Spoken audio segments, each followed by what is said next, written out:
à tous. Je me présente, je suis le tout nouveau président de la Maison d'Amérique latine, qui est succédé à la fin du mois de juin à Alain Rouquier, qui est notre nouveau président d'honneur. Donc vous excuserez par avance mes maladresses dans la présentation de la remise de ce prix Roger Caillois 2024, puisque c'est pour moi une première, et toute première comporte sa part d'incertitide.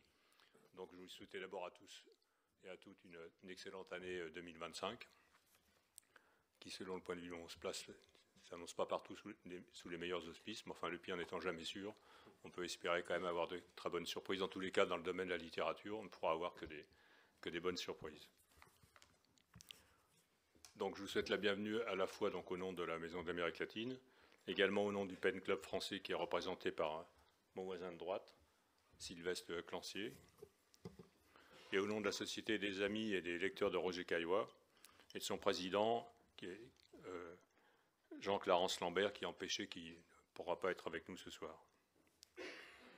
Bon, je rappellerai, mais c'est peut-être à peine utile, puisque je pense que vous êtes tous de fervents supporters du prix depuis déjà quelques années, mais que ce prix est attribué chaque année à un ou une auteure de langue française, un ou une auteure latino-américaine, un ou une auteure d'un essai, et ce que depuis 2007, où il avait été attribué pour la première fois à Maurice Hollander, qui nous a quittés il y a 2 ans, et à un traducteur ou un éditeur, ce qui était également une des activités de Roger Caillois.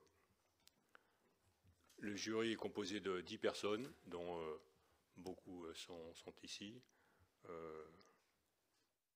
Donc on va dévoiler leur nom, le nom des coupables, puisque Anne-Marie me demandait mais qui avait bien pu la proposer. Ben voilà. Donc il y a Jean-Clarence Lambert donc, qui ne peut pas être là ce soir. Catherine Rizéa-Caillois qui est également empêchée ce soir. Après les autres, comme je ne sais pas s'ils sont là ou pas, donc Michel Brodeau, Béatrice Commanger, Sylvestre Clancier, donc à nouveau mon voisin de droite, Claude Fell, Odile Felgine, Dominique Labourdin, Alexandre Fillon et François Vitrani, qui est également, comme vous le savez, notre directeur général. 2 nouveaux membres lauréats du prix Roger Caillois 2023, donc le dernier, font également désormais partie du jury. Lara Alcoba, qui a été maltraitée par la ligne 8 du métro, mais qui finira par surmonter cette malédiction et qui va nous rejoindre tout à l'heure. Et Guillaume Métayer. Qui vient d'arriver. Qui vient d'arriver. Il n'a peut-être pas pris la ligne 8, il a bien fait. Quand on regarde le palmarès du prix Roger Caillois depuis sa création en 91, ce que je l'ai fait évidemment pour ne pas être trop ignorant ce soir, on comprend assez vite que les choix du jury sont fondés sur une double exigence, une exigence littéraire et une exigence intellectuelle, dont l'œuvre de Roger Caillois était emblématique.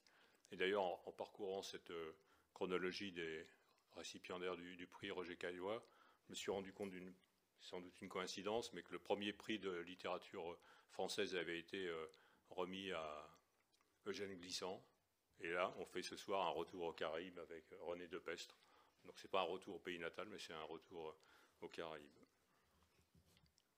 Voilà, je ne vais pas vous parler, moi, de Roger Caillois, puisqu'on parle surtout de ceux dont on peut penser qu'ils sont dans l'inspiration de Roger Caillois. Vous savez tous que Roger Caillois a passé toute la période de la Seconde Guerre mondiale, de l'occupation en France, en Argentine, et où il est devenu ensuite vraiment le passeur entre les écrivains, les intellectuels latino-américains, pas uniquement argentins, mais avec un rôle particulier auprès de Jorge Luis Borges.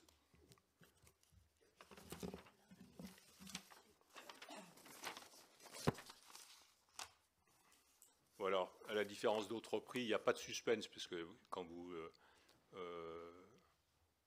allez sur les réseaux sociaux, ça fait déjà quelques semaines que vous connaissez le nom des lauréats, mais enfin on ne sait jamais, il y a toujours des gens qui peuvent avoir des problèmes avec Internet, donc je vais vous rappeler qui sont les récipiendaires cette année du prix. Donc le prix de littérature française est décerné à René Depestre, poète, romancier, essayiste né à Haïti. Alors, Sylvestre vous expliquera que René Depestre est bien centenaire, contrairement à ce qu'affirme Wikipédia, et d'ailleurs beaucoup d'éditeurs qui qui ont édité les livres de René Depestre. Il y a eu un conflit sur la date de naissance. Et de la main même de René Depestre, la lumière va être faite ce soir. Ce n'était pas le but principal de cet hommage, mais en tous les cas, voilà. Alors, René Depestre n'a pas pu être avec nous, bon, déjà parce qu'il a 100 ans et qu'à 100 ans, on ne se déplace pas aussi vite que quand on en a 20. Il habite à Lézignan-Corbière, qui est une charmante bourgade pour ceux qui ne connaissent pas, dans l'Aude, pas très loin de Carcassonne. Mais vous allez quand même pouvoir l'écouter tout à l'heure, puisqu'il a fait la gentillesse d'accorder une petite interview vendredi dernier chez lui à Lézignan-Corbière.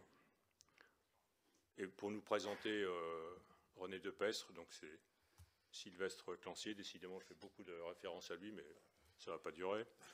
Poète, éditeur et professeur, qui est membre du jury, président d'honneur du Pen Club français, et donc à la demande de René Depestre, il en fera la présentation, et je le remercie beaucoup d'être avec nous ce soir.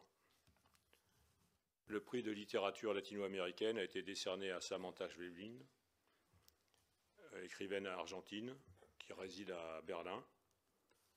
Et donc, il a été remis à l'occasion de la publication de son livre « 7 maisons vides », publié chez Grasset et traduit par Isabelle Gugnon. Samantha est une des plus remarquables auteurs de la littérature latino-américaine contemporaine, et je la remercie beaucoup de sa présence ici, et je la félicite chaleureusement de voir son nom s'ajouter à la prestigieuse liste d'auteurs latino-américains primés par le jury depuis 1991.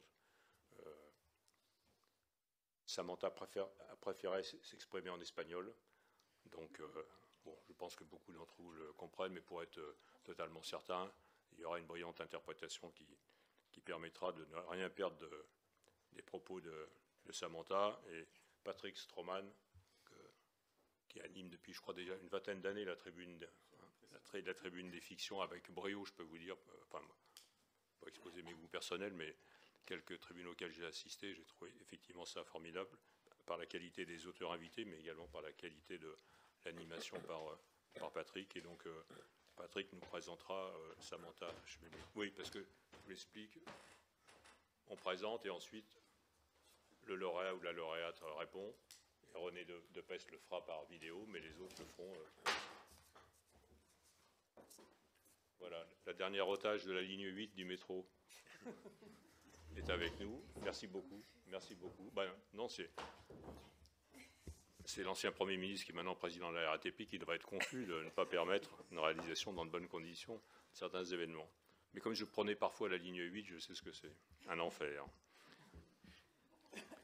Le prix Roger Caillois de l'essai 2024 donc, a été attribué à Martin Rueff pour son livre « Au bout de la langue » publié aux éditions Nous, moins connu que d'autres éditeurs, mais très grande qualité.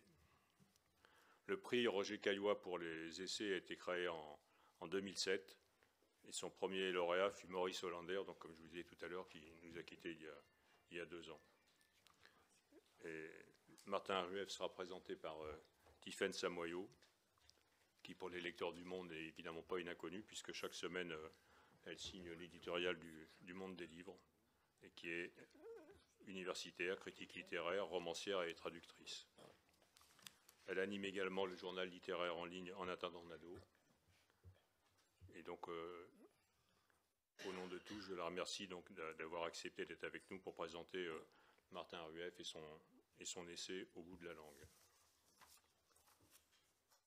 Et puis, parce qu'il faut bien une fin, le jury a attribué aux éditions Métayer et donc à Anne-Marie Métayer son prix destiné à saluer soit une œuvre de traduction, soit une œuvre d'édition, qui étaient toutes des activités pratiquées par Roger Caillois et auxquelles il attachait lui-même une grande importance. Anne-Marie Métayer est elle-même traductrice et éditrice. La Foire internationale du livre de Guadalajara, donc au Mexique, lui a décerné en son temps le prix du mérite éditorial. Et donc cette année, elle obtient le prix Roger Caillois du mérite éditorial à Paris. Et elle sera présentée par Laroa Alcoba, auteure et traductrice, lauréate du prix l'année dernière, donc 2023, mais donc, qui avait été remis en 2024, et donc qui est une nouvelle membre du jury. Et encore une fois, on la remercie d'avoir bravé des moyens de locomotion un peu surchargés. Hein. Non, mais pas du tout. J'en profite pour une fois qu'on peut quand même dire le mal qu'on pense de la RATP. Hein, dans une assemblée qui n'est pas habituée à ça. Merci beaucoup. Voilà, et donc je passe tout de suite la parole à Sylvestre Clancier qui va donc présenter René Depestre, et ensuite nous aurons cette petite vidéo donc, où René Depestre a été interviewé chez lui vendredi. Je vous remercie, Monsieur le Président.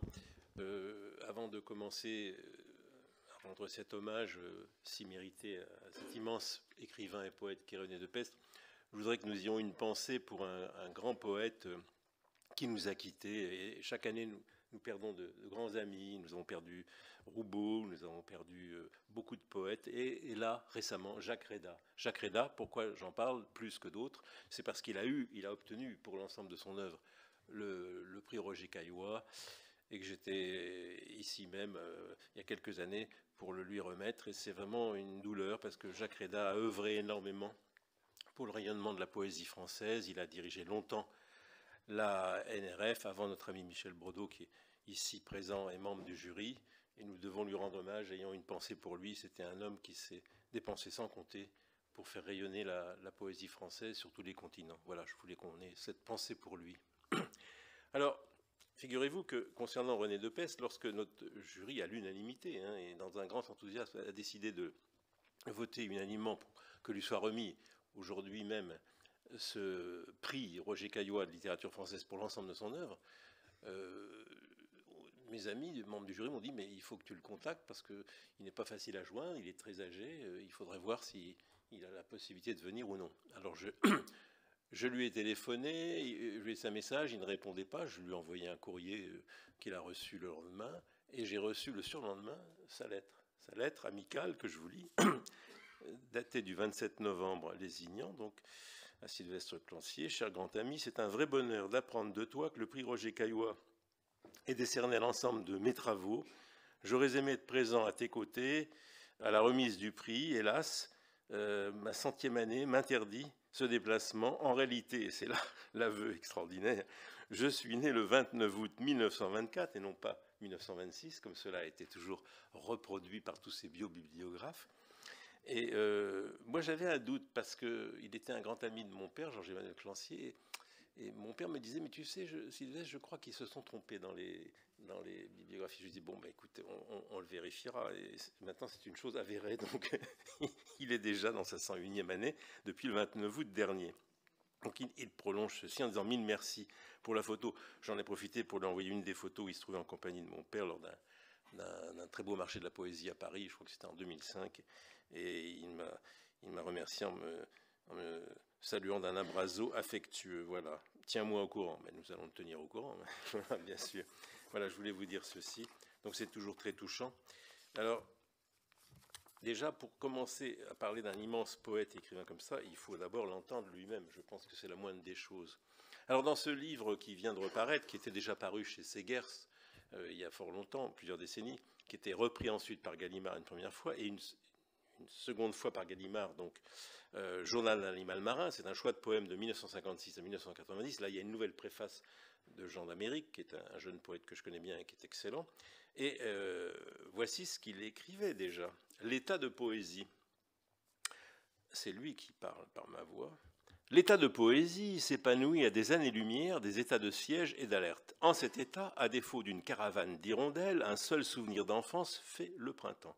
La vie y trouve des îles où la canne à sucre et les préjugés de race ne poussent jamais dans le même champ sous les ailes blanches des corbeaux de l'infamie. L'état poétique est le seul promontoire connu d'où, par n'importe quel temps du jour ou de la nuit, l'on découvre à l'œil nu la côte nord de la tendresse. Un mot important pour Depestre, la tendresse. C'est aussi le seul état de la vie qui permet de marcher pieds nus sur des kilomètres de braise et de tessons ou de traverser à dos de requin un bras de mer en furie. Alors, il y a beaucoup de textes comme ça, de prose poétique, qui définissent ce qui est pour lui le coup d'état de poésie. Hein, c'est assez exceptionnel. Hein. Et donc, je ne vais pas tout vous lire, il faudra que vous preniez connaissance de ceci. Je peux vous lire peut-être ceci. Encore, oui, voilà. La poésie aussi a ses raisons d'État. Ce ne sont jamais les raisons du lion face à la justice affolée du zèbre et de l'antilope. Ce sont tes secrets, ô charrue, que tirent les lignes de vie de toutes les mains à semences. L'état poétique, ce n'est pas moi, ni l'amandier, mon voisin joueur de saxo. Les véritables poètes n'ont jamais cru que la poésie leur appartint en propre. L'état poétique fait le grand matin de l'être, enfant, femme, homme, qui s'est attelé l'animal de sa sécurité, le bœuf fascinant de sa joie et de sa peine, à l'espace et au temps d'une étoile ou d'un humble feu de mots fraternels. C'est assez étonnant, vous voyez, ça c'est toutes les réflexions de notre ami René de Pestre. Et puis alors un poème quand même pour commencer, on en lira un autre à la fin. Un poème qui s'intitule « Mes tambours ont soif ». Ouvrez la bouche à mes tambours et versez-leur à boire. La soif agite encore en eux ses grandes ailes blanches. Mes trois cœurs coniques, mes trois ventres obsédants, mes trois éléments vitaux.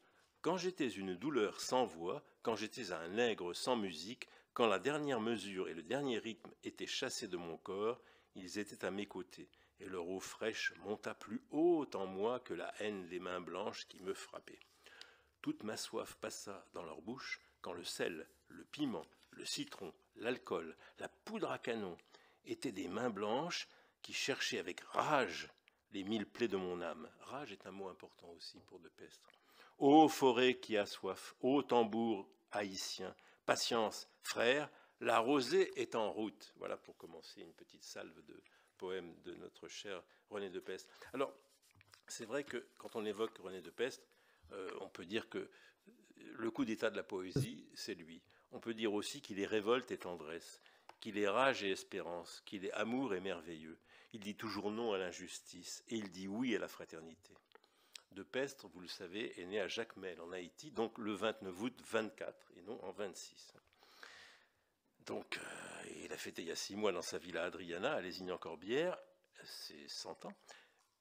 Villa où il aime qu'on lui fiche la paix d'ailleurs. Donc c'est assez exceptionnel qu'il ait reçu votre ami et qu'il ait bien voulu être filmé et répondre à cet entretien que nous verrons tout à l'heure. Il l'a fait par amitié, il était très touché de recevoir ce prix. Il était donc grand temps que notre jury caillois lui décerne son prix de littérature française pour l'ensemble de son œuvre que nous avons fait, je le disais tout à l'heure, avec enthousiasme et à l'unanimité. Mon propre père, le romancier et poète Georges-Émile Clancier, décédé en juillet 18 à l'âge de 104 ans, était son ami depuis longtemps. Peut-être en ce qui concerne la longévité, René a-t-il pris modèle sur mon propre père, c'est possible. Qui sait?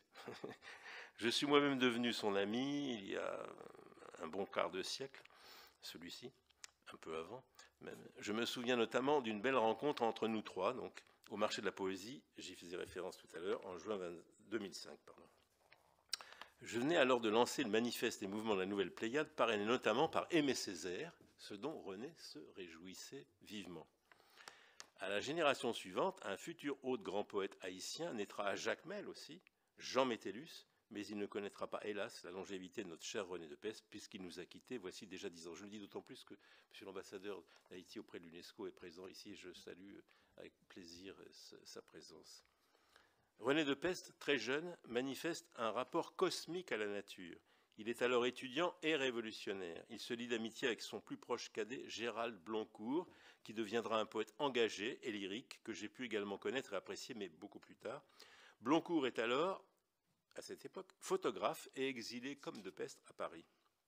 De Pestre devient très tôt un poète anticolonialiste en référence aux grandes figures de la négritude, Césaire, Senghor, Damas, qu'il admire, mais dont il se démarquera plus tard sur le plan des idées dans « Bonjour et adieu la négritude », tout en gardant en fait un sentiment d'amitié très fraternel envers eux, tout particulièrement envers Aimé Césaire.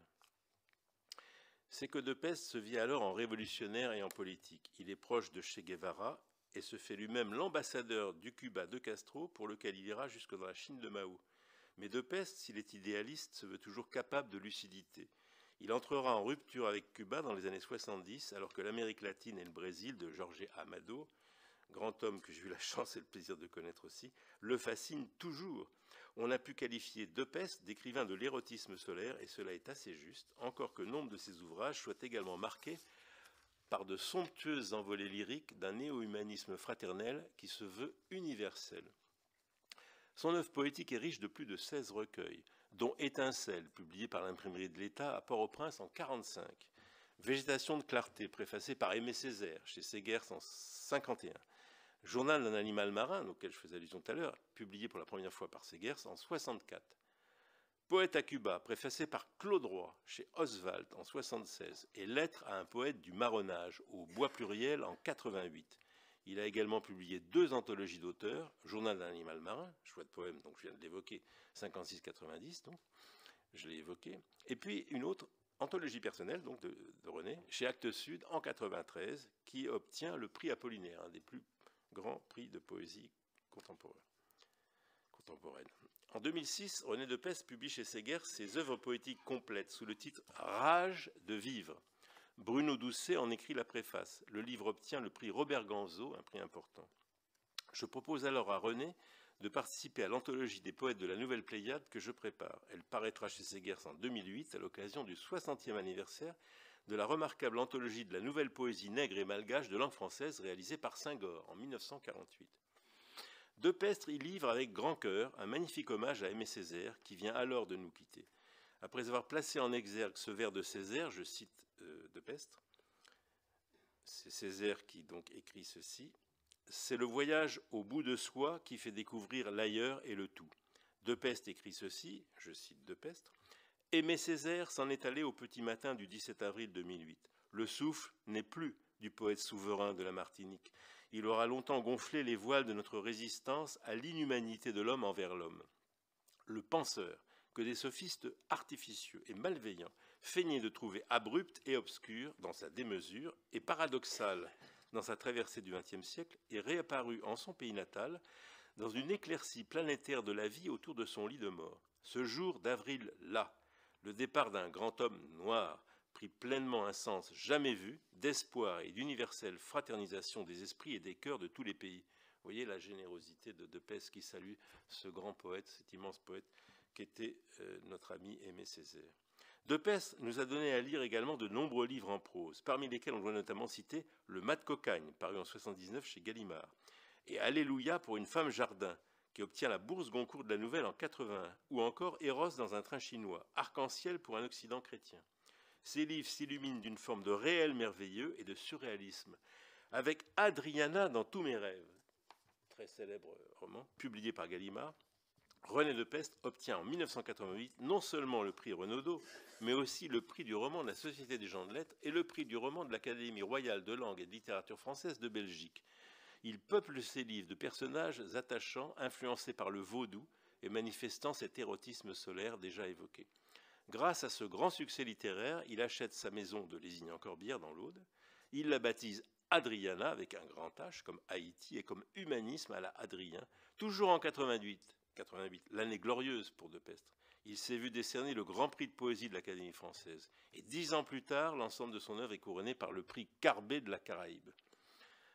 René Depestre publie aussi des essais, Le métier à métisser chez Stock en 1998, ou encore Une mer à traverser à la Table Ronde en 2005. Après ses recueils de poèmes et ses essais, cet humaniste fervent militant du métissage revient au roman en 2016, c'est récent, avec Popa Singer, publié par les éditions Zulma. Il obtient alors le Grand Prix de littérature 2016 de la Société des gens de lettres. Cette œuvre est une réussite littéraire à la narration assez surréaliste, pleine de trouvailles de langage, que l'auteur toujours facétieux appelle les haïtionnades ou des haïtioanneries et des créolades. L'intrigue de ce roman autobiographique, situé en 1957, à l'aube de la dictature de Duvalier, lui permet de faire l'éloge de sa mère, surnommée Popa Singer, cette mère qui lui a donné le goût de conter des histoires des Lodians haïtiennes. J'ai eu le plaisir d'inviter récemment René Depestre à participer à une nouvelle aventure, celle d'une nouvelle anthologie de poésie française des 5 continents que j'ai préparée en 21 pour la maison de poésie et le Castor Astral. C'est celle-ci, elle est ici. Vous pourrez la consulter si vous le souhaitez ou l'acquérir plus tard en librairie. Et donc, dans cette anthologie, René Depestre nous donne encore à lire une magnifique défense de la liberté d'expression et des droits humains, ainsi qu'une espérance en une humanité meilleure et plus éclairée. J'en citerai seulement quelques brefs extraits. Je le cite. « L'âge de l'Internet marque à la fois un exploit de la connaissance et une défaillance de la poésie et de la tendresse dans les jours des humanités. La mondialisation telle qu'elle s'accomplit sous nos yeux est une entreprise aveugle, de déculturation des sociétés. Avec les ressources de leur imagination, les poètes doivent relever ce défi. Nous devons lutter pour une bonne mondialisation. Nous devons lier l'art de vivre ensemble à une expansion spectaculaire de la part de fraternité, d'égalité, de tendresse, d'amitié, de fête, de jeu, de poésie qui sont nécessaires aux rapports sociaux. » Fin de citation. C'est franchement prodigieux. Quelle jeunesse, quelle vision. Nous pouvons dire que De Pestre est un voyant, comme le furent chacun à leur manière Hölderlin, Hugo, Rimbaud. Dans cette même anthologie, à la suite de ces réflexions, il nous livre de magnifiques poèmes sur les bleues montagnes de la Jamaïque, elles sont ici, la tendresse de la Caraïbe, ou encore le réel merveilleux haïtien. Permettez-moi de vous lire ce poème pour achever mon intervention que dans mon enthousiasme, je n'ai pas abrégé, ce dont je vous prie de bien vouloir m'excuser. Alors, je lis ce dernier poème qui est dans l'anthologie ici. À Jacmel, très loin, dans le grand sud, le ciel est souvent trop bleu, la mer trop verte, le jour trop lumineux. Pour un poète du soir qui a besoin de s'endormir, pour s'inventer des matins et des soirées de fête. À bord de mon hélicoptère, je descends à Jacmel, je fais vibrer ces maisons. Ma cale est bondée de cadeaux. Je suis de retour au pays natal. Allusion à Césaire, bien sûr. Je suis de retour au pays natal. Me voici tout accru de mon époque, tout accru des biens au XXIe siècle, en poète constitué dans sa fantaisie. Je libère soudain des oiseaux et des fleurs dans les haies follement vives des femmes. Je vous rappelle que l'ensemble du fonds d'archives de Pestre est accueilli depuis 2007 à la Bibliothèque francophone multimédia de Limoges, la ville natale des Clanciers, où se trouve également une partie des archives de mon propre père. Je vous remercie de votre attention. Merci.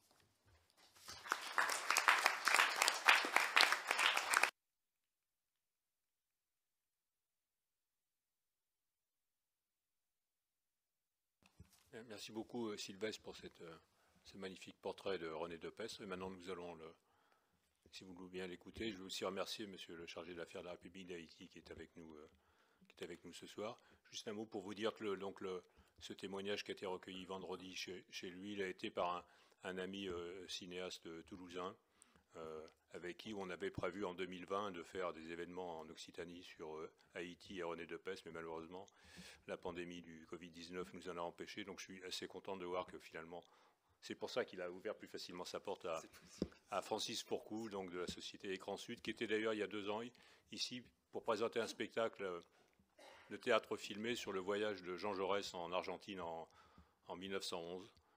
Il prépare d'ailleurs actuellement un documentaire, un film sur ce voyage. J'espère qu'un jour, parce que c'est pas facile, d'après ce que je comprends, pour des cinéastes d'avoir les fonds aujourd'hui pour mener à bien leurs entreprises. Donc voilà, donc la parole est à René De Pestre. Parce que le jury qui m'a attribué le prix ne sait pas que j'ai bien connu Roger Caillois. Alors, l'effet Roger Caillois sur mon aventure d'écrivain.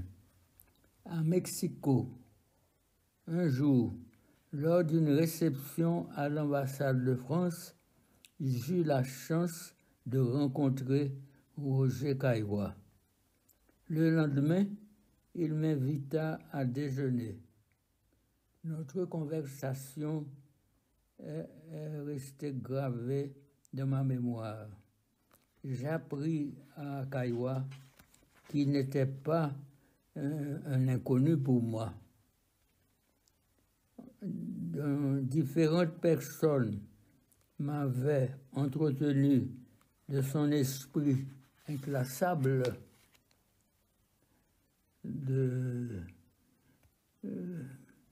notamment à commencer par Victoria Ocampo et sa sœur Sylvina, que je fréquentais au siège de la revue, la grande revue argentine s'ouvre. Ces brillantes intellectuelles argentines me parlaient abondamment du long séjour de Caillois dans leur pays, marqué par une passion amoureuse qui devait durer 40 ans entre la belle et fortunée Victoria Ocampo et Roger Caillois. Le chanteur Henri Salvador présent à Buenos Aires durant la Seconde Guerre mondiale, me fit également l'éloge de Roger Caillois. Chaque après-midi, il venait le chercher pour une fascinante promenade dans la belle cité de Jorge Luis Borges et les sœurs Ocampo. Bien plus tard, alors que j'étais membre du secrétariat de l'UNESCO, Jean d'Ormesson me révéla sa fructueuse collaboration à la revue Diogène que Roger Caillois avait créée dans l'organisation internationale. Mes diverses conversations m'ont conduit à la connaissance de l'œuvre de Caillois, le grand poète des pierres. Je vois en lui le grand poète des pierres, apportait la même vigueur et la même érudition à l'étude du poète Saint John Perse, au jeu de cartes, au mimétisme des insectes, au monde minéral comme au monde végétal. Il réussit à réunir l'art et la science, la traversée des savoirs et la beauté. Il aura profondément réfléchi sur le sens du sacré chez les humanités et sur les mécanismes secrets de l'imaginaire et de la création littéraire et artistique. Aux yeux de cet empereur des signes, je vois en lui un empereur des signes, un maître des signes. Le rêve, le poème, le mythe relèvent de la même rigueur. Avec Roger Caillois, on a affaire à une curiosité encyclopédique qui va d'André Breton à Saint John Perse jusqu'au fameux chimiste russe, Dimitri Ivanovich Mendeleïev, du surréalisme donc à la science. Une profonde unité caractérise la démarche de Roger Caillois. À mon humble échelle, ce prix Roger Caillois est un phare dans ma nuit de poète.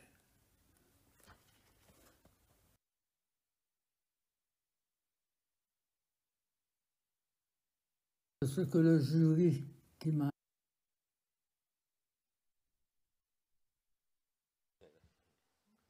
Oui, d'ailleurs, pour ceux qui voudraient revoir la vidéo, je crois qu'elle sera bientôt disponible sur les réseaux de la maison et notamment sur notre nouvelle chaîne YouTube, parce que tout arrive, nous allons avoir une chaîne YouTube.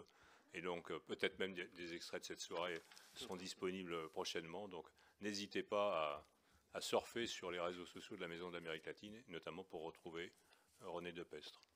Bien, je passe maintenant la parole à Patrick Stroman pour la suite. Merci. On s'est perdu, dit ma mère. Où sont les vêtements de tes parents demande Marga. C'est comme des vers. Quel genre de vers? Comme des vers partout. Ou encore, jusqu'à ce que quelqu'un découvre que les problèmes te concernent et qu'ils peuvent dans une large mesure t'aider dans la défaite. Voici quelques phrases qui ouvrent vos nouvelles romans, chère Samantha Schweblin, et qui donnent le ton et confèrent une discrète vibration à votre prose, une prose que l'on a pu vouloir inscrire dans la filiation de Borges, de Casares et de Cortázar. Vous êtes argentine après tout, mais ce qui frappe en vous lisant, c'est que vous vous êtes affranchi de toute tutelle et que vous manifestez dans vos récits une indépendance et une liberté à toute épreuve. C'est d'ailleurs aussi ce que laisse entendre le compliment que vous a adressé le prix Nobel sud-africain Coetzee en comparant vos nouvelles avec les écrits des frères Grimm et de Kafka, les auteurs les plus universels, certainement, qui aient jamais écrit en langue allemande. Tout en étant argentine, Samantha Schweblin, vous êtes donc l'une des autrices les plus marquantes et séduisantes que nous offre le panorama de la littérature contemporaine d'Amérique latine, et M. Laforêt vient de le dire aussi. Une des plus remarquées aussi, vous êtes traduite dans une bonne vingtaine de langues, et vous avez reçu entre autres le prix Juan Rulfo, le prix Casa de las Américas. Vous avez figuré sur la shortlist du Man Book International Prize. Enfin, Cette maison vide, l'ouvrage pour lequel vous êtes ici, et vous êtes primé ici, a remporté en 2022 le National Book Award. Pour aller vite, on pourrait résumer vos thèmes littéraires en y décelant des motifs récurrents et souvent détonnants. La menace sourde qui mine l'intérieur du foyer, le doute qui subvertit la vie familiale, la friabilité du sol sur lequel se construisent, se déroulent et souvent s'effondrent les existences. Le monde de vos récits est illisible selon des critères rationnels.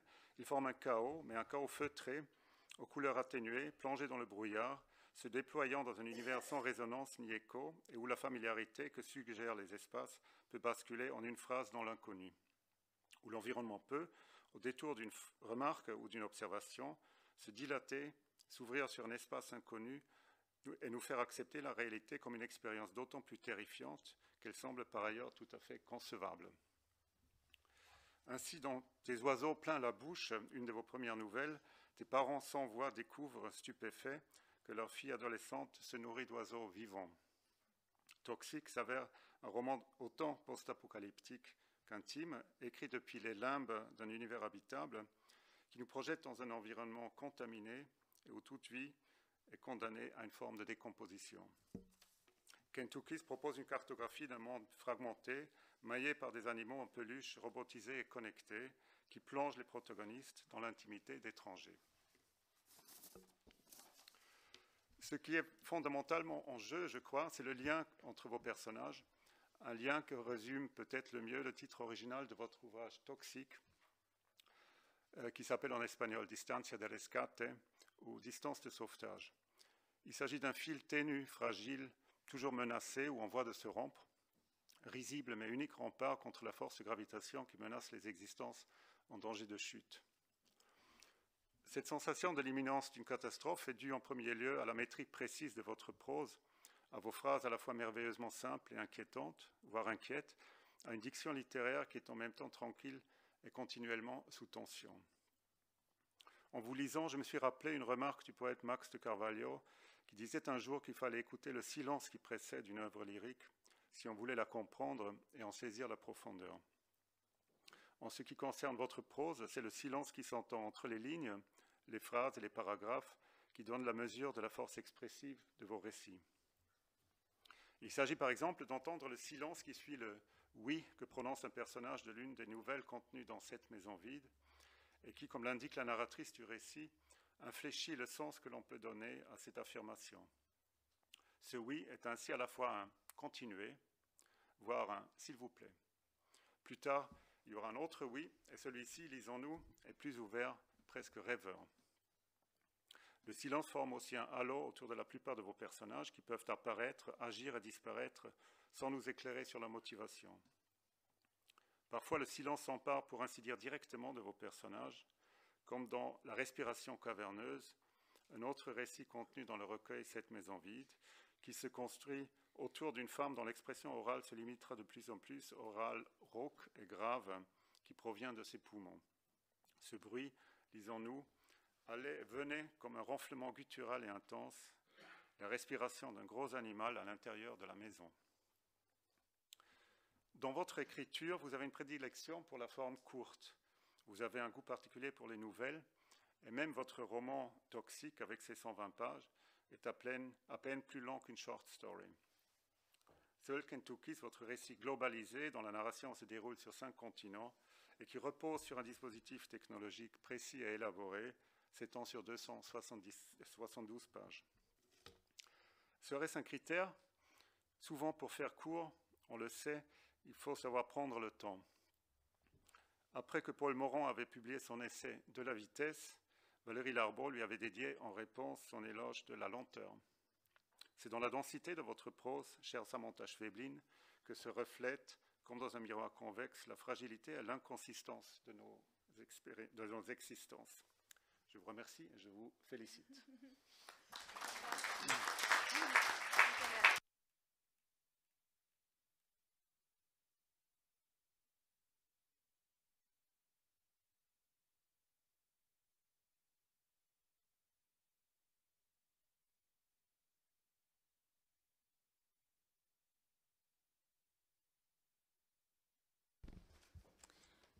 Muchísimas gracias, Patrick, por tus palabras sobre mis textos. Y ya que hablas de mi predilección por las formas breves, está bueno porque como cuentista nunca decepciono a nadie cuando hablo cortito. Así que tengo un poquito para decir. Estoy muy emocionada de estar acá, muy contenta con este premio. Quiero agradecer a todo el jurado y en especial a Patrick por sus palabras, a la Casa de América Latina, al Pen Club francés y a la Sociedad de Lectores y Amigos Roger Caillois. Estuve practicando toda la semana, se lo juro. Es muy difícil. A mi editor Joachim Schnerf y a todo el equipo de Grasset, que ha sido tan generoso y respetuoso con mi trabajo y ha hecho que este libro tuviera vida también para los lectores franceses. Un premio que funciona de puente entre Latinoamérica y Francia, con tantos años de trayectoria y semejante listado de jurados y premiados, es un premio importante y necesario y me honra estar en esta lista. No sé cómo llevan esto los franceses, pero últimamente en muchos países del continente americano, desde Norteamérica hasta el Cono Sur, empezamos a escuchar la idea de que ahora la cultura vendría a ser algo así como un commodity prescindible, una suerte de diversión ya casi burguesa, un balde sin fondo donde hay que dejar de poner dinero en pos de urgencias más empresariales. Este me parece un espacio propicio para recordar muy brevemente que el ejercicio de la ficción es como el de saber nadar. El que no sabe nadar no es que se divierte menos. Si no hace pie, el que no sabe nadar se ahoga. La ficción, como el mar, puede ser, además de relajante y entretenida, un camino hacia aguas peligrosas. Somos ingenuos, supersticiosos, mentirosos, conspiracionales, ombliguistas. Y lo más peligroso, somos gente muy asustada. Es importante entender el alcance que pueden tener las malas ficciones y el mal uso de las buenas, el precio que pagamos por las mentiras que leemos como verdaderas y por las verdades que no se cuentan o ya no somos capaces de leer. Y es importante también aprender a navegar el magnífico espacio de la ficción como lo que realmente es cuando se la usa bien. El único dispositivo con el que contamos capaz de permitirnos enfrentar nuestros peores miedos, testearnos a nosotros mismos, preguntar a qué seríamos capaces de sobrevivir, cuánto dolería, y dónde, y cómo, y por qué, y con quiénes, y para qué, y volver a la realidad con información vital e ilesos. Premios como este mantienen abiertas las puertas de las escuelas públicas y gratuitas de nado en las aguas ficcionales. No son necesarios, son imprescindibles. Muchas gracias por este apoyo desde Francia a la enorme familia de la literatura latinoamericana.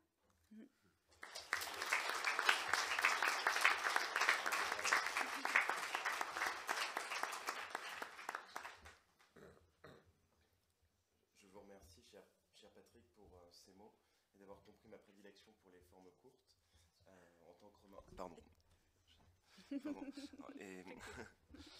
En tant que romancière, je ne déçois jamais avec des textes courts.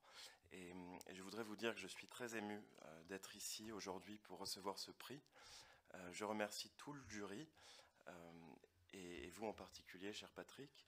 Je remercie la Maison de l'Amérique latine, le Pen Book Club et la Société des lecteurs et amis de Roger Caillois, un nom que j'ai beaucoup essayé que je me suis entraîné à prononcer.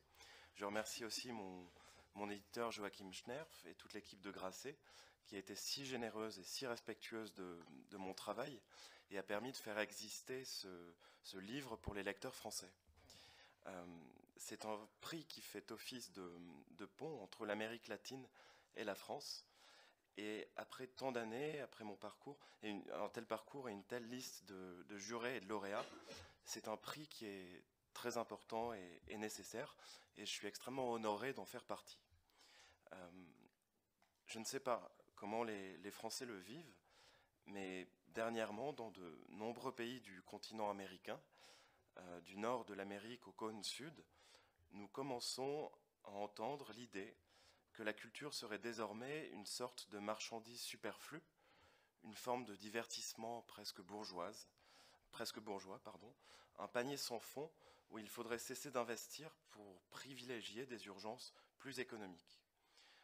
Ici, je crois que c'est un espace approprié pour rappeler brièvement que l'art de la fiction est comme la natation. Celui qui ne sait pas nager, ce n'est pas qu'il s'amuse moins. S'il ne touche pas le fond, celui qui ne sait pas nager se noie. La fiction, comme la mer, peut-être, en plus d'être relaxante et divertissante, est un chemin vers ces eaux dangereuses. Nous sommes naïfs, superstitieux, menteurs, complotistes, nombrilistes, et le plus dangereux, nous sommes des gens très effrayés.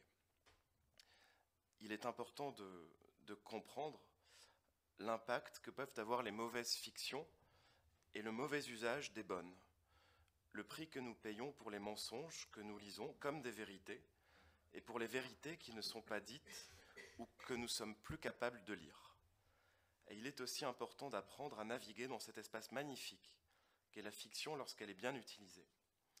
C'est le seul dispositif à notre portée, capable de nous permettre d'affronter nos pires peurs, de nous mettre à l'épreuve nous-mêmes, de nous demander ce à quoi nous serions capables de survivre, combien cela nous ferait mal, et où, comment, avec qui et pourquoi, pour revenir à la réalité avec des informations vitales et indemnes. Des prix comme celui-ci maintiennent ouvertes les portes des écoles publiques et gratuites de natation dans les eaux fictives. Ils ne sont pas nécessaires, ils sont indispensables. Un grand merci pour ce soutien depuis la France à la grande famille de la grande littérature latino-américaine. Voilà.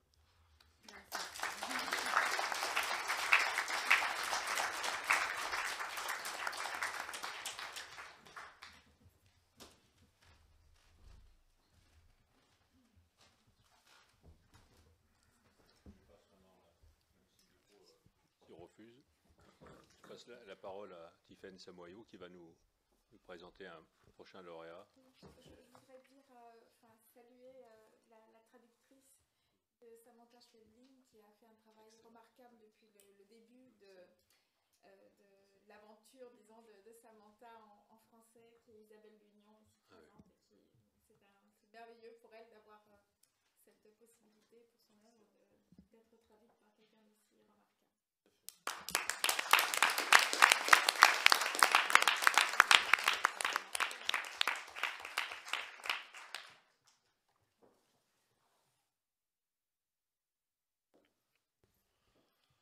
Donc, je vais donc présenter le livre qui a reçu le prix de l'essai, Au bout de la langue, de Martin Rueff.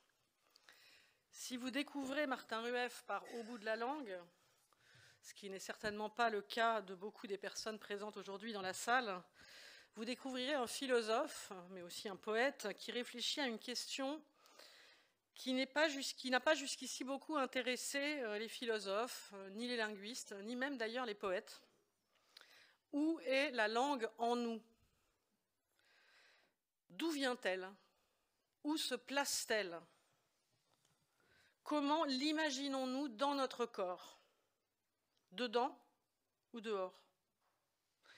Cette question du lieu ou de la localisation impossible de la langue en nous permet aussi de caractériser Martin Rueff. Où est-il?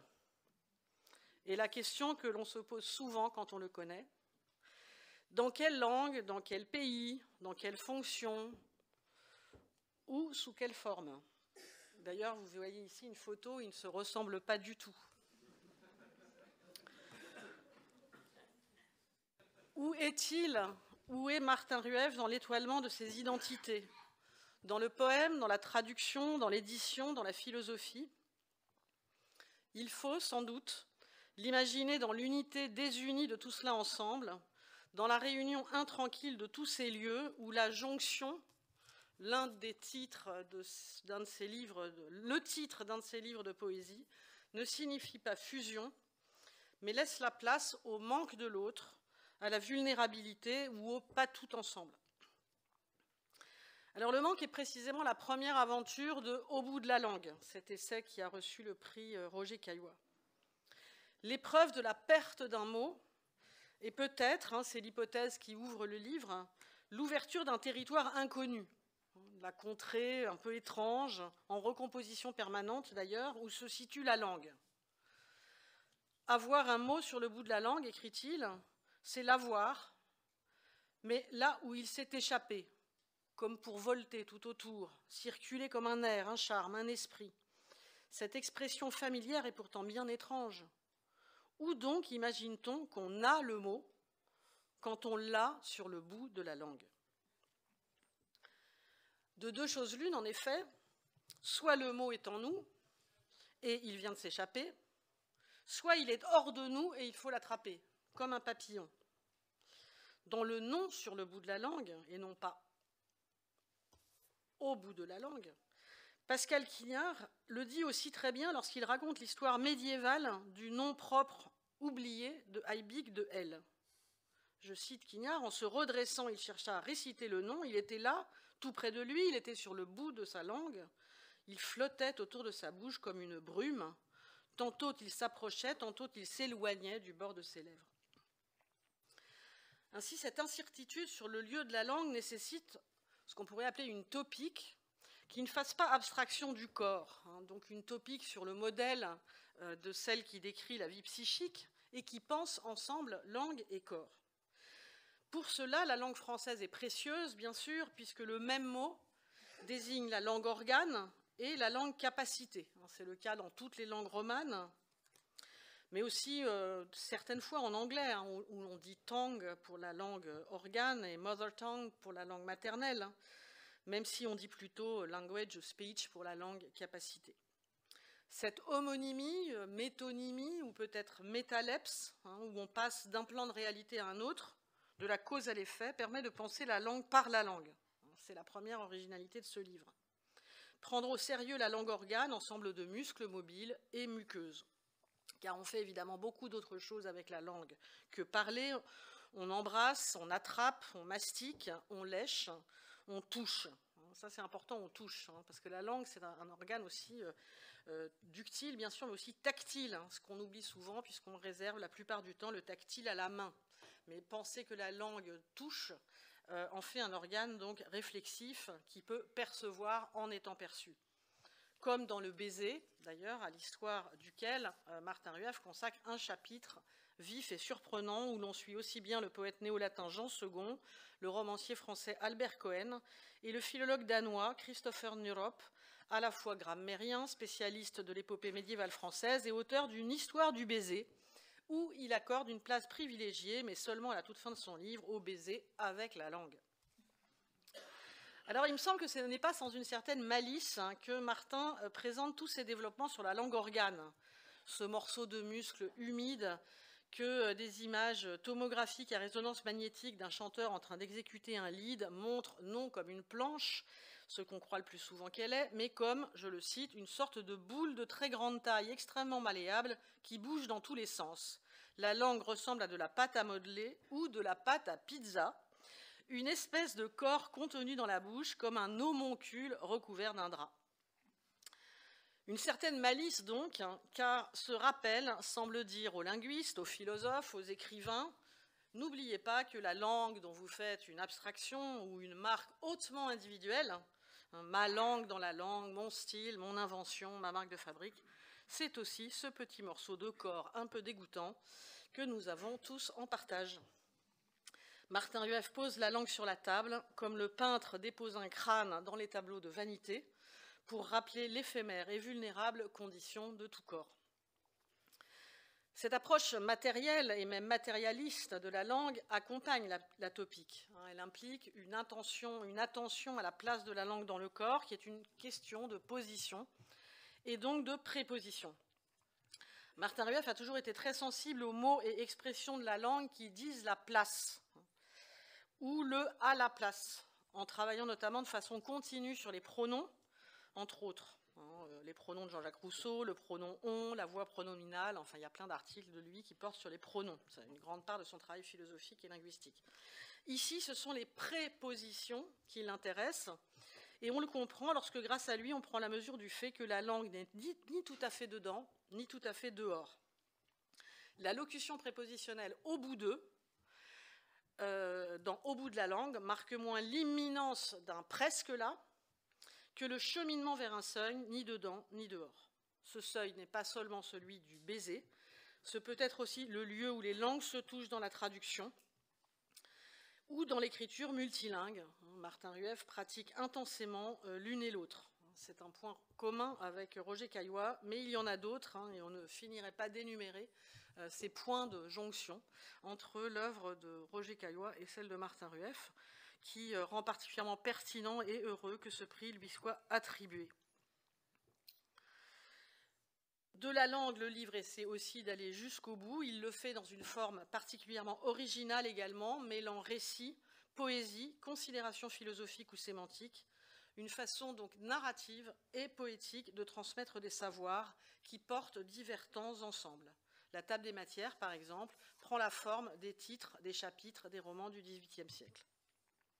À l'origine, ce livre était une conférence prononcée devant les enfants de Cergy, dans le Val d'Oise. De cette adresse, il garde une clarté, une espièglerie qui fait toute sa saveur.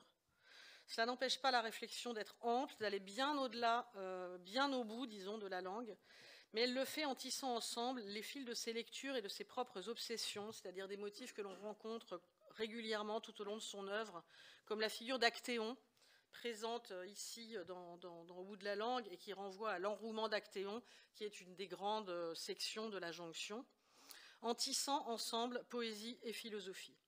Et il me semble que ce livre, avec sa forme entièrement nouvelle, opère lui aussi une jonction entre poésie et philosophie, qui jusqu'à présent caractérisait davantage les livres de poésie de Martin Rueff.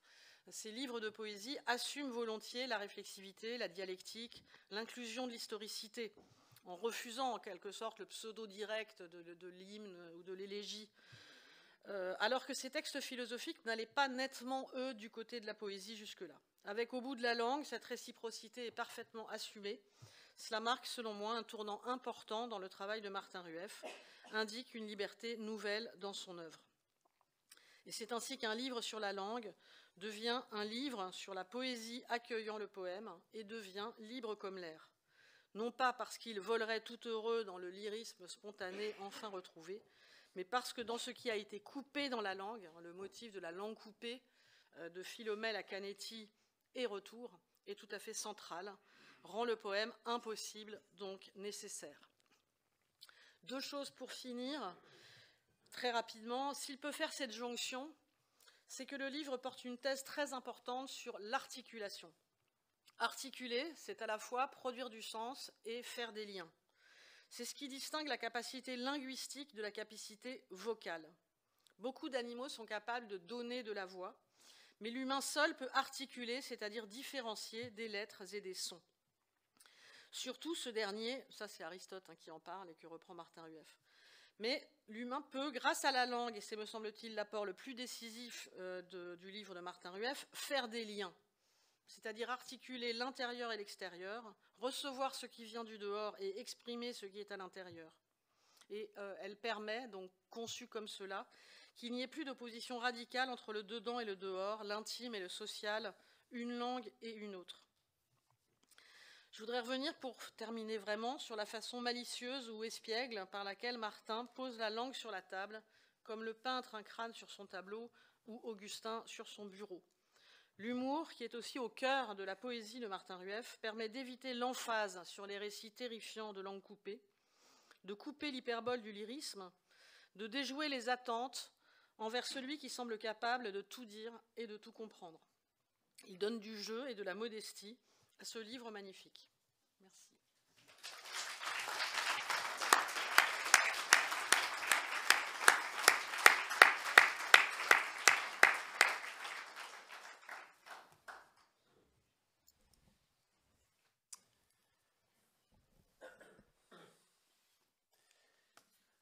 merci beaucoup, Tiffaine Samoyo, de l'embarras merveilleux dans lequel ta puissante analyse me plonge. Merci. Et merci au jury, toute ma gratitude. Quelques ricochets pour Kaiwa.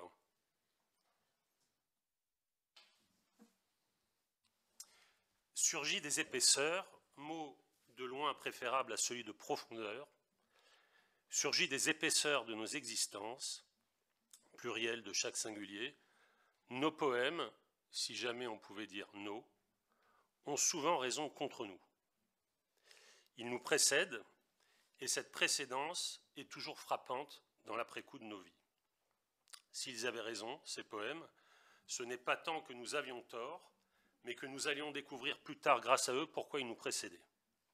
Cette loi, ici, s'avère. C'est en 2001 que je publiais Le lapidaire adolescent, le livre d'une heure. Je suis stupéfait de penser que j'avais alors 33 ans. L'âge, disaient les pères de l'Église, propice à la résurrection que je ne me souhaite guère. Il échappa sans doute aux lectrices et aux lecteurs que Le lapidaire adolescent, le livre d'une heure, avait été composé comme un hommage plutôt direct à Roger Caillois.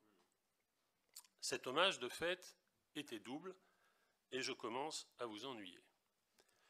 D'une part, la construction du livre reposait sur une structure qui faisait alterner 5 sections de 5 poèmes avec 5 séries de 12 ricochets. Ces 60 ricochets composaient bien une heure.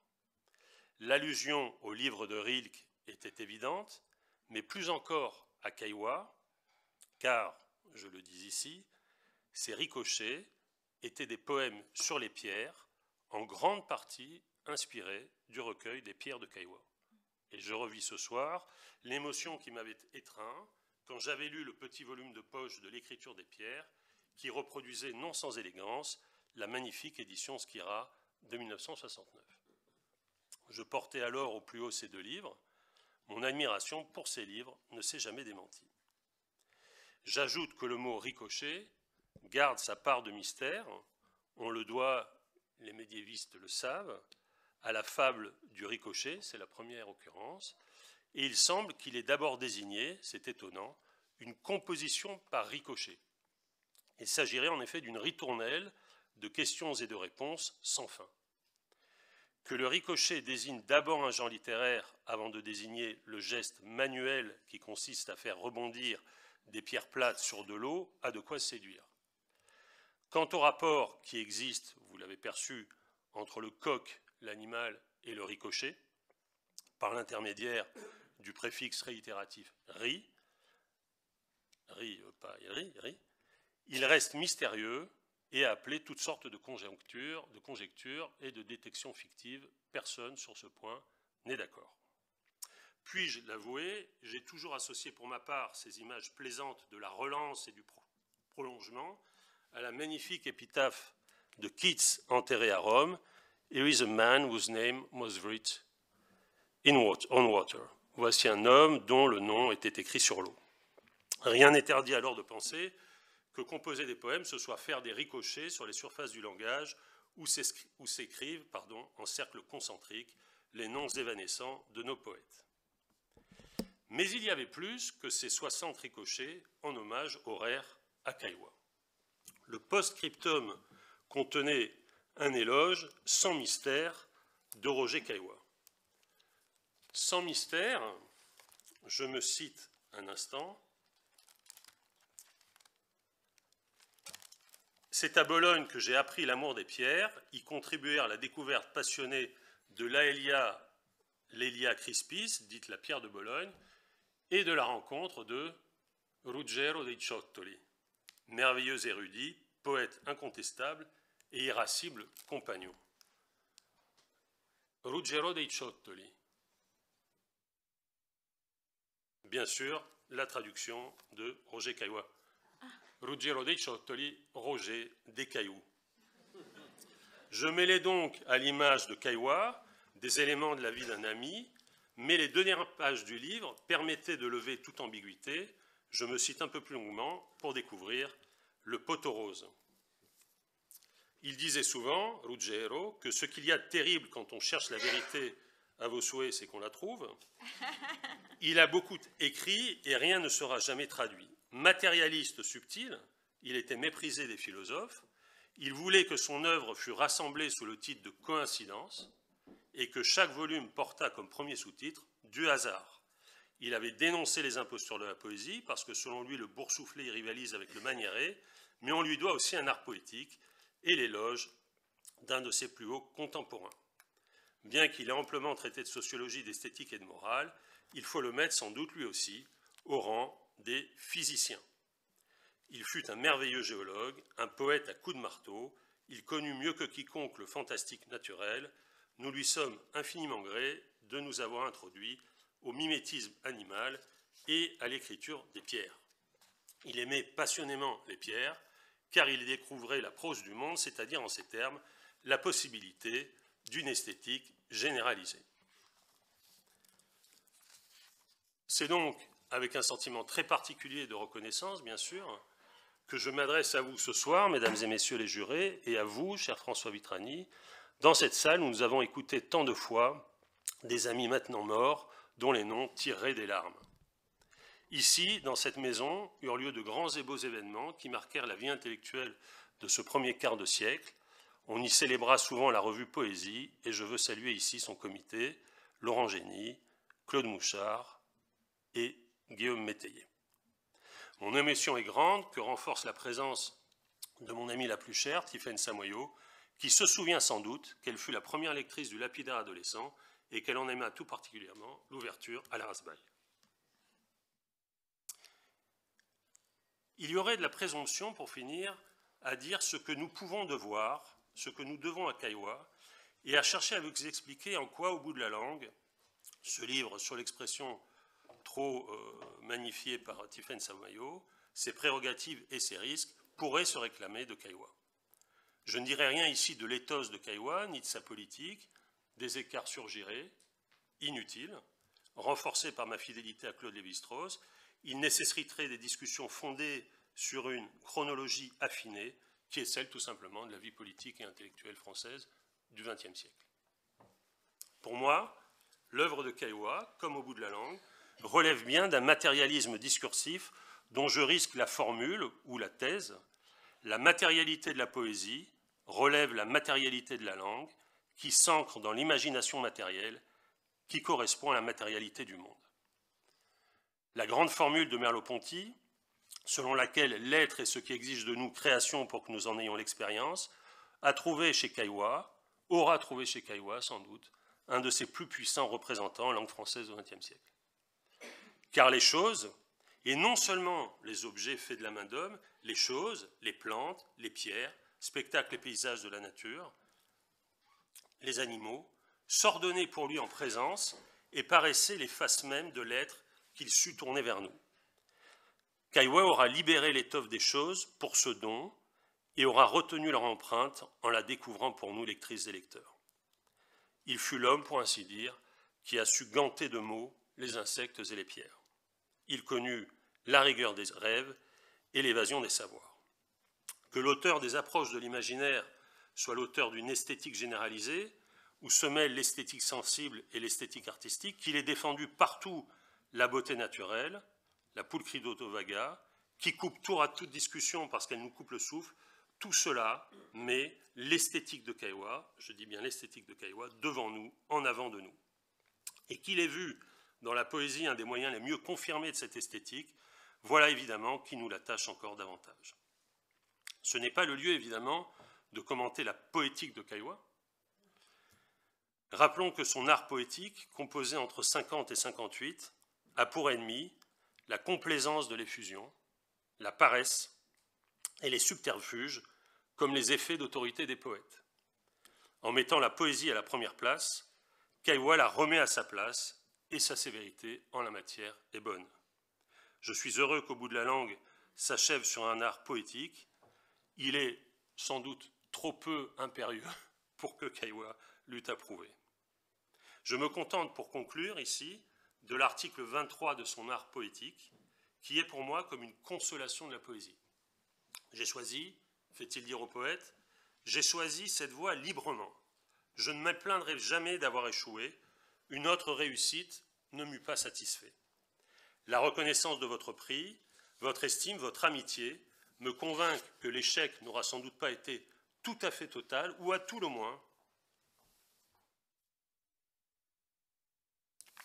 oui, que je peux continuer à me vouer à cet échec, convaincu grâce à vous que l'on ne chemine jamais seul sur les sentiers de la création.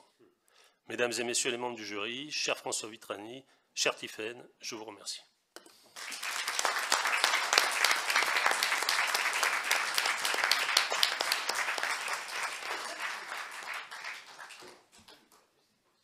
Merci beaucoup. Et donc pour terminer cette présentation et pour présenter donc la 4e lauréate, je passe la parole à Laura Alcoba. Ah voilà, ça y est. Alors, j'ai lu quelque part qu'en 1979, lorsqu'Anne-Marie Métellier a fondé sa maison d'édition, il y avait dans les caisses de quoi financer la fabrication de 3 livres. Alors nous voici 46 ans plus tard, plus d'un millier de livres plus tard, un peu plus de 1200 1500. 1500. Si on n'aime pas, ce n'est pas la peine. Je crois savoir qu'elle le dit souvent, que vous le dites souvent. C'est pour ma part ce que je sens, ce que je constate chaque fois que j'ai l'occasion de travailler pour cette superbe maison d'édition qu'elle a créée, que vous avez créée. Et je crois que vous savez que j'ai grand plaisir à le faire. Si on n'aime pas, ce n'est pas la peine de publier, pas la peine d'éditer, pas la peine de lire non plus. Si on n'aime pas, ce n'est pas la peine, c'est vraiment sa règle d'or. Voilà sans doute la clé de cette longue et belle aventure éditoriale, comme cette autre phrase, lue aussi quelque part, une phrase que chaque choix, chaque titre du catalogue de la Maison Métellier vient confirmer. Nous avons besoin de lire des histoires. Anne-Marie Métellier a la certitude, vous avez la certitude que ce sont les histoires qui nous nourrissent, qu'elles nous sont même essentielles, qu'elle a quelque chose de vital. Alors ici, ailleurs, souvent très loin d'ici, en vérité, Anne-Marie s'efforce d'attraper les plus belles, les plus fortes d'entre elles pour nous les offrir en français. Alors je me suis mise à feuilleter le catalogue, fascinée. Combien de territoires, de pays, de langues, d'origine pour ces 1500 donc, titres venus d'Allemagne, d'Écosse, d'Italie, de Cuba, d'Argentine, d'Islande, parfois de France, mais rarement, de partout. À sa façon, ce catalogue, je crois, raconte une histoire, celle de la Maison Métellier. À travers tant d'autres, il en regorge. On a du mal à croire que tant de monde, d'univers, de gens, de visages puissent tenir là sur ces quelques feuilles, sur les quelques feuilles de papier qui recueillent le catalogue de la maison. Alors je me suis amusée à y piocher quelques titres. 53, je ne sais pas pourquoi 53, c'est comme ça. Vous devriez, j'espère, reconnaître certains d'entre eux, je pense qu'elle les reconnaîtra, pour bricoler à mon tour un tout petit bout d'histoire ou esquisser une sorte de portrait. Alors, le cœur de l'hiver, nous y sommes. Alors, ce qui n'est pas écrit n'est peut-être pas entré au catalogue, pas encore en tout cas, mais tu sais qui et quoi? Son corpus à elle, c'est ce qui nous touche ici et maintenant. Parfois ce qui est né dans l'ombre, même des premières plumes, qui ne sont pas forcément des poids-plumes. Elle en est persuadée. Alors, passion du risque? Oui. De la patience aussi. Il en faut. Éloge des chemins et de la lenteur. Mais voilà soudain qu'attire d'elle, c'est le plongeon. Et bientôt la fascination, c'est qu'elle est tombée sur un diamant brut. Alors, sourire, ciel bleu, tango, bienvenue au paradis. En tout cas, quelle que soit l'origine de la tristesse, on feuillette ce catalogue et on se dit, voilà sans doute de quoi mettre la souffrance à distance, et même au-delà. Après l'orage, quelques instructions pour sauver le monde, qui sait? En tout cas, de quoi faire des gens heureux. Quelqu'un a dit, résister ne sert à rien. Mais la daronne, certains disent la fille du diable, mais que nenni, la capitale, je vous dis. Elle a une certitude, et elle y est très attachée. Raconter, c'est résister. Alors, tant que nous vivons, 1500 titres, et la liste n'est pas close, ça fait beaucoup quand même. 1500 titres, oui. Tel est son manuel de survie à l'usage des jeunes filles. Mais ça vaut même pour les grands capitaines, pour tous les gars de la marine. Ça vaut même pour le marin à l'ancre, là-bas, comme pour l'ouzbek muet. Ça vaut pour les vivants et les autres. Sans oublier l'autodidacte, le boxeur et la reine du printemps. J'aime beaucoup celui-là. Ça vaut aussi pour les vilaines, surtout pour les vilaines et les déjantées. Mais plus de 1500 titres quand même, ben oui, c'est qu'il en faut pour nourrir la bête. Certains diront poussière dans le vent, mais non, ça fait du pain sur la planche, c'est certain. Au moins 7 nuits d'insomnie, 9 nuits, qui sait. Mais il suffit de jeter un œil au catalogue et c'est forcément l'eau à la bouche. Depuis les premières histoires jusqu'à la dernière ligne, sans oublier toutes celles qui sont à venir.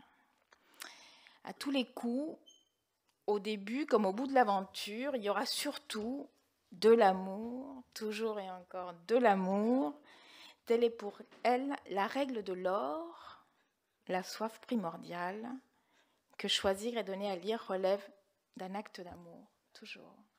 Voilà, bravo.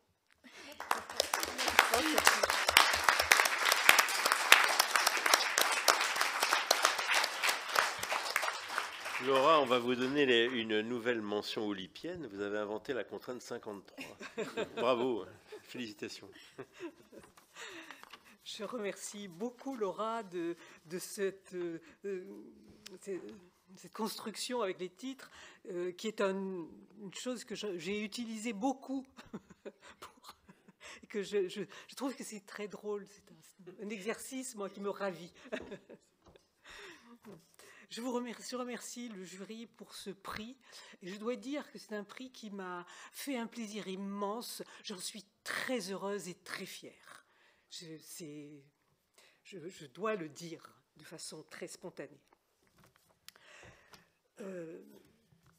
Roberto Calasso a défini l'édition comme un genre littéraire. Et je trouve que c'est très juste, parce qu'un éditeur se définit par son catalogue. C'est la cohérence qu'il a mise à construire une vision du monde dans laquelle il puisse se reconnaître. Et dès le début de la maison, notre devise a été « Des livres pour vivre passionnément ». Aujourd'hui, vous me faites l'honneur de recommencer mon travail sur l'Amérique latine au cours des 45 dernières années. Merci vraiment du fond du cœur.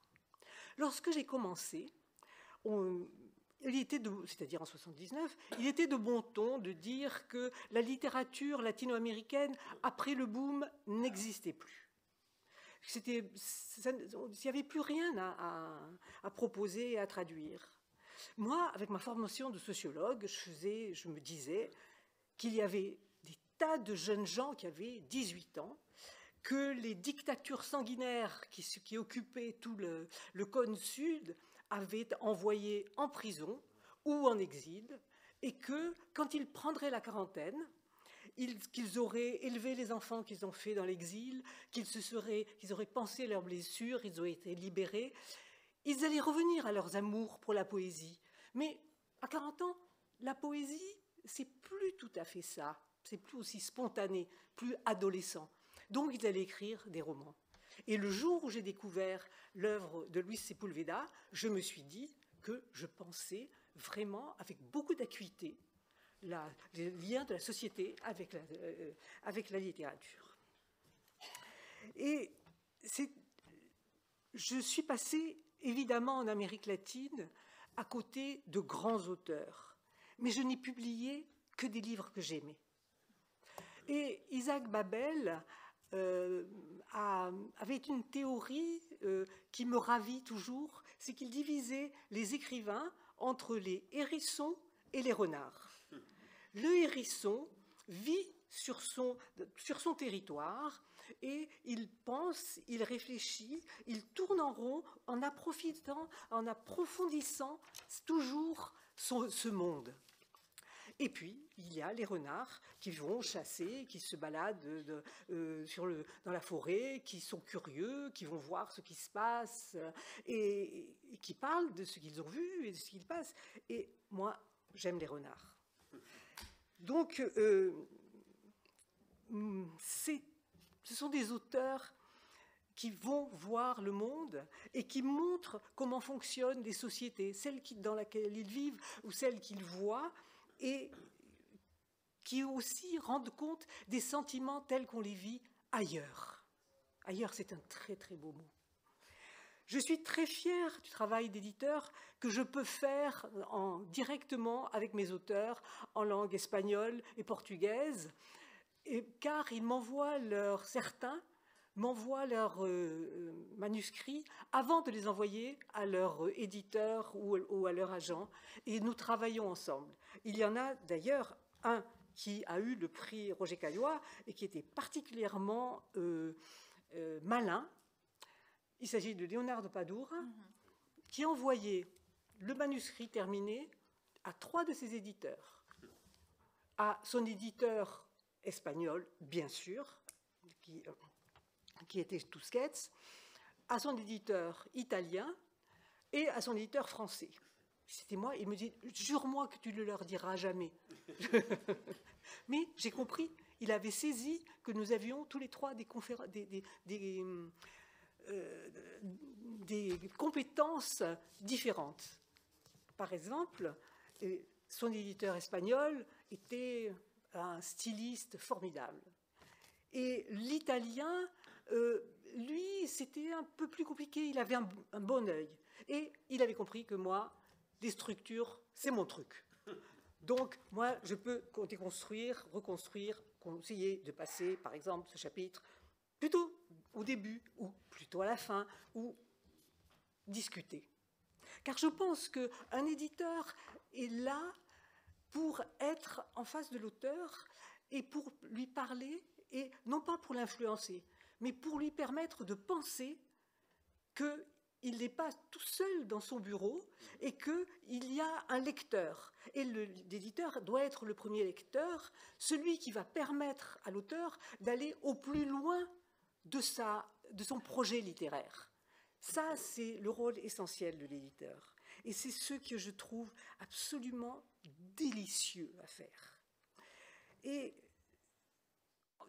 dans ce métier, il me paraît, il y a une autre chose qui est très intéressante, c'est qu'on ne doit pas publier un auteur, un livre comme ça, et puis on jette. Après, si ça ne marche pas, on jette. Non, un auteur, c'est un processus, c'est quelque chose qui se développe. L'auteur se développe, il change. Alors, moi, j'ai le syndrome des œuvres complètes. C'est pas toujours facile à assumer. Alors, je m'interroge beaucoup sur ce métier. Et comme tous mes confrères, je me demande pourquoi je m'obstine à proposer des auteurs inconnus à des lecteurs dont je ne sais pas s'ils les intéresseront. Parce que je suis une joueuse addicte à cette roulette intellectuelle, à la fascination pour les auteurs et aux relations que nous établissons avec ceux que nous publions. Pourquoi, devant leurs textes, naît en moi cette certitude absolue qui me fait oublier tous les calculs économiques? Peut-être parce que je sais que ce sont des livres qu'il faut aimer et que il faut... C'est comme les enfants, les livres. Si vous ne les aimez pas, ce n'est pas la peine d'en faire, parce que c'est tellement dur à élever. On dérouille vraiment, et dans l'édition, et dans la maternité. Il y a trop de complications qu'on ne pouvait jamais prévoir. Donc, on ne contrôle pas. Alors, il faut beaucoup d'amour, et dans la maison, où je ne suis pas le seul éditeur, mais quand on me propose un texte, il faut que la personne qui le propose soit vraiment convaincue de son amour pour ce texte, parce qu'elle va souffrir. Et s'il n'y a que l'amour profond, passionné, qui vous permet de survivre. Mais je sais aussi que ce sont la chance et le hasard qui guident toutes nos vies. Et en 40 ans et 1500 livres, il y a eu chaque année un livre qui a marché. Et les autres livres ont marché aussi. Et donc, cette démarche n'est pas très rationnelle, paraît irrationnelle, mais j'ai construit un certain équilibre économique et je me reconnais dans la vision du monde que je propose dans mon catalogue. Ça, dans son métier, c'est formidable. Avec le recul, je pourrais définir mon catalogue comme des romans que j'aime et auxquels je crois. Des moments de littérature qui font vivre plus fort et rêver plus loin, plus grand, qui racontent des histoires situées dans des sociétés problématiques, des récits pleins de mouvements, peuplés de perdants bourrés de mauvais esprits. J'adore les perdants qui ne sont pas sympathiques. J'aime ceux qui traversent la vie en boitant. Je crois profondément que je fais le plus beau métier du monde et que je ne peux le faire que parce que je travaille avec une équipe exceptionnelle et qui est solide et qui partage mes convictions sur la manière de travailler. D'ailleurs, ils sont là. Je suis heureuse de les voir là. Merci pour ce prix. Et sachez que vous pouvez mettre que, on m'a dit, oui, c'est parfois un traducteur, parfois un éditeur. Non, c'est un genre littéraire. Au même titre que la poésie, l'essai et le roman.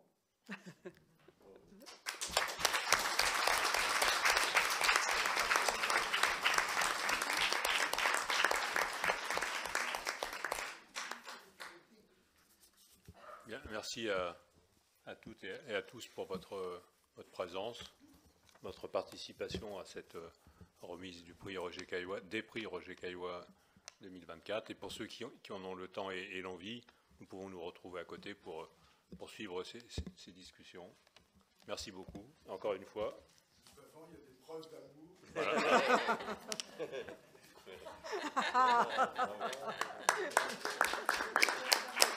Merci.